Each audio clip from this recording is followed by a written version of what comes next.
नमस्कार साथियों, मेरा नाम धर्मवीर सिंह और आज एक ऐसा वीडियो लेकर के आया हूं जो मैंने पहले वायदा किया था पिछले से पिछले एपिसोड में कि जीवन जीने की शैली के ऊपर मैंने कुछ बातें की थी कि जीवन का लक्ष्य क्या होना चाहिए। उसमें मैंने कुछ ऐसे पॉइंट रेज किए थे जो हमारे जीवन में बहुत ही ज़रूरी हैं और उन चीज़ों पर चल करके हम अपने जीवन का जो लक्ष्य है, परम लक्ष्य है, उसको प्राप्त कर सकते हैं। उनमें मैंने पुरुषार्थ चतुष्टय की बात की थी कि 4 तरह के पुरुषार्थ जीवन में व्यक्ति को करने चाहिए। आज उन्हीं को लेकर के दोबारा से फिर आपके सामने हूँ और इस वीडियो को अंत तक देखिएगा। पूरा देखेंगे तभी सारी बातें समझ में आएंगी। बीच में छोड़ने से आपको अपने जीवन का लक्ष्य क्या है ये पूरा नहीं पता लग पाएगा। और अंत तक देखने के बाद अगर आपको ये वीडियो अच्छा लगे तो इसे लाइक कीजिएगा, अपने मित्रों को शेयर भी कीजिएगा और कमेंट कीजिएगा अपने आपको कैसा लगा। तो चलिए वीडियो शुरू करते हैं। जैसा कि मैंने पहले आपको बताया था कि जीवन का जो उद्देश्य है, जीवन का जो लक्ष्य है, वो हमें जानना ही पड़ेगा, बनाना ही पड़ेगा। अगर हम बिना लक्ष्य के इस जीवन को व्यतीत करेंगे तो कहीं ना कहीं हम निरर्थक जीवन व्यतीत कर लेंगे अपना। और 100 साल का जीवन मिला है हमें, 70 साल, कोई 80 साल, कोई कुछ ऐसे जीता है। इस 100 साल में हमें अपने लक्ष्य को प्राप्त करना है। कहते हैं कि 84 लाख योनियों के बाद एक मनुष्य जीवन मिलता है, इसलिए कि हम अपने परम लक्ष्य को इस मनुष्य जीवन में प्राप्त कर सकें। आचार्य तुलसीदास जी ने ये चीज़ लिखी है साफ साफ कि साधन धाम मोक्ष कर द्वारा। ये जो शरीर है ये हमें साधन के रूप में मिला हुआ है और ये मोक्ष का द्वार है। हम यहाँ से मुक्ति प्राप्त कर सकते हैं। जैसे 84 लाख योनियाँ बताई जाती हैं, 84 लाख योनियों के बाद एक मनुष्य शरीर मिला है। इस मनुष्य शरीर में हमें वो कर्म करने चाहिए जिससे हमारी मुक्ति मिल सके या हम पारलौकिक जीवन को भी समझ सकें और वहाँ जा सकें। तो उसी कड़ी में मैंने आपको बताया था कि एक मनुष्य को 4 तरह के पुरुषार्थ करने के लिए बताए गए हैं: धर्म, अर्थ, काम, मोक्ष।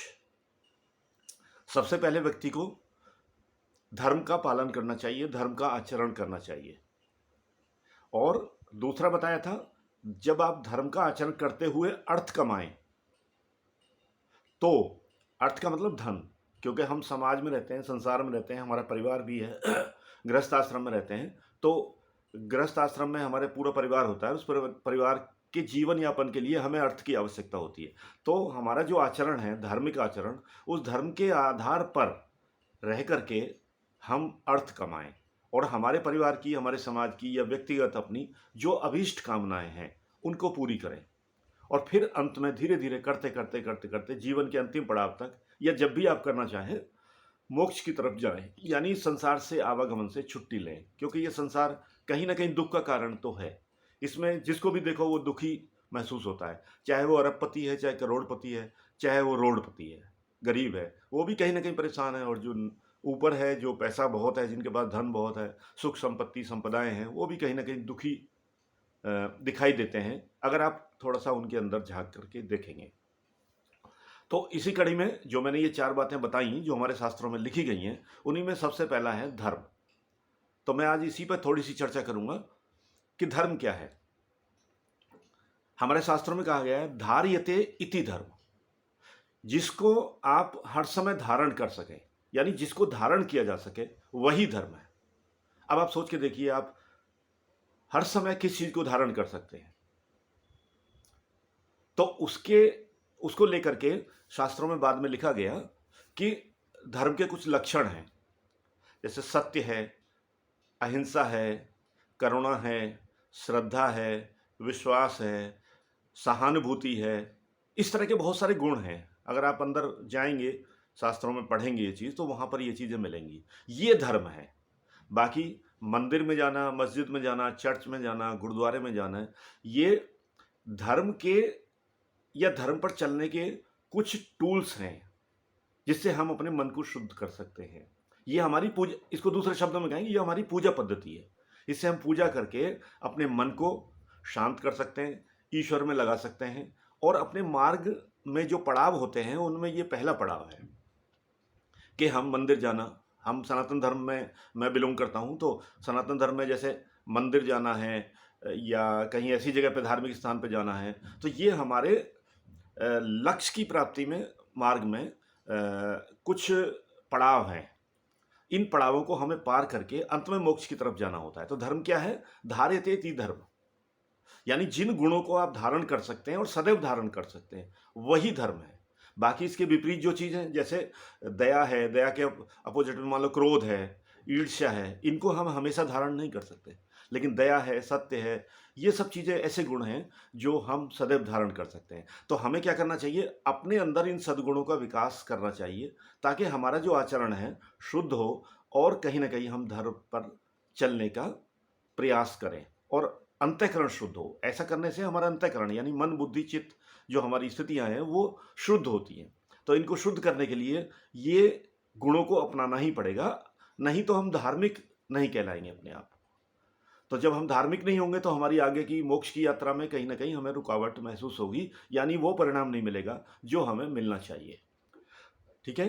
तो पहली चीज तो धर्म क्या है और धर्म के गुण क्या है, धर्म के लक्षण क्या है। तो जिनके अंदर ये लक्षण है वो धार्मिक है, उसका आचरण धार्मिक है। बाकी हमारे शास्त्रों में जो बताया गया है मुख्य रूप से, जब एक व्यक्ति आध्यात्मिक, ये तो आध्यात्मिक यात्रा में है, एक सांसारिक यात्रा में भी, सांसारिक यात्रा में भी कुछ धर्म बताया गया है हमारा। और हमारे सनातन में, हिंदू धर्म में दो तरह के धर्म बताए गए हैं, एक वर्ण का धर्म, एक आश्रम का धर्म। वर्णाश्रम धर्म इसको बोलते हैं। वर्ण का धर्म यानी जिस वर्ण में हम हैं, ईश्वर ने जिस वर्ण में हमें डाला, यानी जो गुण हमारे अंदर विकसित हुए, हम क्षत्रिय हैं, ब्राह्मण हैं, वैश्य हैं या सेवा भाव में कहीं रहते हैं, तो उस तरह के भाव अगर हमारे अंदर हैं, वो गुण अगर हमारे अंदर हैं, तो एक तो उनके अपने अपने धर्म हैं कि ब्राह्मण का क्या धर्म है, क्षत्रिय का क्या धर्म है। इस पर डिटेल में कभी फिर बात करूंगा, और आप पढ़ लिख सकते हैं, शास्त्र बहुत सारे भरे पड़े हैं हमारे शास्त्रों में, ये सब चीज़ें लिखी हुई है। तो एक तो हमारा वर्ण का धर्म, हम जिस वर्ण में पैदा हुए हैं हमें उसी धर्म के अनुसार आचरण करें। दूसरी चीज आश्रम का धर्म, हम जिस आश्रम में हैं, हमारे 4 आश्रम बताए गए हैं, ब्रह्मचर्य, गृहस्थ, वानप्रस्थ और सन्यास। तो इन आश्रमों का के अनुसार आचरण करें। अगर हम ब्रह्मचारी हैं यानी 25 साल की उम्र के नीचे हैं, तो हम हमारा ध्यान पढ़ाई लिखाई, अपने कैरियर बनाना और इस तरह की चीज़ों में जाना चाहिए, अध्ययन में जाना चाहिए। उसमें हम अपनी हिंदू धर्म की जो पुस्तकें हैं, जो शास्त्र हैं, उनको भी पढ़ना लिखना कर सकते हैं, उनका ज्ञान भी हासिल कर सकते हैं। और हमारी जो आजकल एकेडमिक शिक्षा है, जिससे हमें रोटी रोजगार मिलेगा आगे चल के, उसका भी पालन कर सकते हैं। तो दोनों चीज़ों को करके अपने कैरियर को बना करके हम गृहस्थ धर्म का ब्रह्मचर्य धर्म का पालन कर सकते हैं। दूसरा जो आता है, ब्रह्मचर्य के बाद हर व्यक्ति का विवाह होता है, वो गृहस्थ में प्रवेश करता है। तो गृहस्थ में पति पत्नी बच्चे सबके साथ हमारे क्या कर्तव्य हैं, क्या ड्यूटीज़ हैं, उनका ध्यान करते हुए हम अपने जीवन को यापन करें आगे के लिए। फिर उसके बाद जब हम 50-40 साल के हों, तो अपने बच्चे बड़े होंगे, तो बच्चों को जिम्मेदारियां देना सीखें, उनको काम कराना सीखें, उनको इस तरह ट्रेंड करें कि वो हमारे परिवार का जो संचालन है उसको आगे कर सकें। तो और उस पीरियड में हमें फिर अपनी जो मोक्ष की यात्रा है, अपना जो परम लक्ष्य है, उसकी तरफ ध्यान देना चाहिए। और परमात्म दर्शन के लिए हमें कुछ प्रयत्न करने चाहिए। वो हमारा जो आश्रम है, तीसरा आश्रम बोला जाता है, जिसे वानप्रस्थ बोलते हैं। उस आश्रम में हम धीरे धीरे अपने सांसारिक मोह मायाओं को कम करके और धीरे धीरे परमात्मा की तरफ, ईश्वर की तरफ, उसको प्राप्त करने के लिए, मोक्ष को प्राप्त करने के लिए प्रयास करें। और चौथा जो धर्म है, जब हमारा सब परिवार, गृहस्थ, हमारा समाज, हमने जो हमारी जिम्मेदारियां थी हमने सेटल कर दी, और सेटल करने के बाद फिर हमें इन सब चीज़ों से संन्यास ले लेना चाहिए। संन्यास का मतलब ये नहीं कि हम जंगल चले जाएं। संन्यास का अर्थ ये है कि इनसे जो अटैचमेंट है, जो इनकी मोह माया है, उसे धीरे धीरे कम करते हुए और ईश्वर में ध्यान लगाएं और अपने परम लक्ष्य मोक्ष की तरफ जाएं। तो ये हमारा इस तरह का आचरण होना चाहिए। ऐसा जब हम करेंगे तो कहीं ना कहीं हमारी प्रगति होगी और हमारी आध्यात्मिक उन्नति होगी। तो आज मैंने जिस चीज़ पे बात की वो क्या था? पुरुषार्थ चतुष्टय का पहला भाग, धर्म। तो धर्म, वर्ण आश्रम का धर्म, और हमारे जो कर्तव्य हैं, जो आश्रम के हैं, जो वर्ण के धर्म हैं, उनका पालन करते हुए हम धीरे धीरे अपने पहले जो चरण है हमारा, उसको कंप्लीट करें और अपने अंदर उसको बढ़ाएं। और बढ़ाने के बाद आगे की यात्रा करें, फिर अर्थ की तरफ जाएं। वो मैं अगले वीडियो में आपको शेयर करूंगा। अगर आपको मेरा आज का वीडियो अच्छा लगा हो तो इस पर लाइक कीजिए, शेयर कीजिए, कमेंट कीजिए। और अगर अच्छा लगता है और आपको लगता है कि मैं इसी तरह के अच्छे वीडियो आपको दूंगा तो आप इसको सब्सक्राइब कीजिए मेरे चैनल को, और बेल आइकॉन दबाना मत भूलिए ताकि आपको नोटिफिकेशन भी मिले कि हाँ आज मैंने कोई वीडियो बनाया और आपको दिया। थैंक यू, धन्यवाद, नमस्ते, जय श्री राम।